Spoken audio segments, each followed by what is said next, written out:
అధికారం ఉంది కదా అని చెప్పి ఇష్టం వచ్చినట్లుగా వ్యవహరించి ప్రజల్ని దోచుకు తిని నీతి కబుర్లు చెప్పే పేర్ని నాని గారు క్లియర్గా బుక్ అయిపోయాడు. ఇవాళ ఈ కూటమి ప్రభుత్వం అరాచకాల్ని ఉపేక్షించం, గతంలో చేసినటువంటి మొత్తం అన్ని స్కామ్లు కూడా వెలుగు తీస్తాం.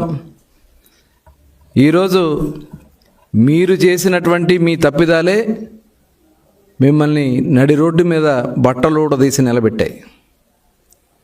ప్రతిదానికి నీతి కబుర్లు చెప్తూ ముందుకు బయలుదేరతాడు. అయ్యా పేరు నాని గారు, ఇవాళ పేద ప్రజలకి చెందాల్సినటువంటి బియ్యాన్ని నువ్వు బొక్కింది వాస్తవమా కాదా? దాదాపు 3708 బస్తాలు, 187 టన్నులు, దాదాపు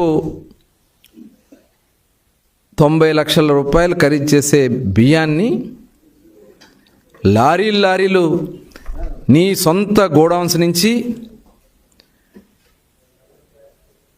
పోర్టు ద్వారా రేషన్ బియ్యం స్కాముల్లో ఇది కొంత భాగం మాత్రమే మేము అనుకుంటా ఉన్నాం. ఇంకా అసలు స్కాములు మొత్తం కూడా చాలా ఉన్నాయి. అవన్నీ కూడా బయటకు వస్తాయి. ఇవాళ మరి నీతి కబుర్లు చెప్పే పేరు నాని గారు అడ్రస్ లేకుండా కుటుంబం మొత్తం కూడా గ్యాలప్స్ అయిపోయారు. ఏ గోడకి పారిపోయాడో అడ్రస్ లేకుండా వెళ్ళిపోయి నిన్నొచ్చి మరి లెటర్ ఇస్తారు, బియ్యం పోయింది వాస్తవమే, డబ్బులు కట్టేస్తా అంటే దొంగతనం చేసి దొంగ వెళ్ళి డబ్బులు కడితే దొరైపోతాడా? అయ్యా పేరు నాని గారు, మీరు కూడా మీ సొంత గోడౌన్స్లో దొంగతనం చేసి ప్రభుత్వానికి నేను డబ్బులు కట్టేస్తానంటే నువ్వు సచ్చిరు కాదు.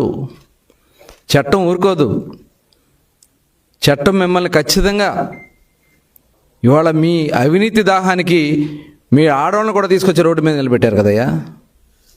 సిగ్గు అనిపించట్లా మీకు?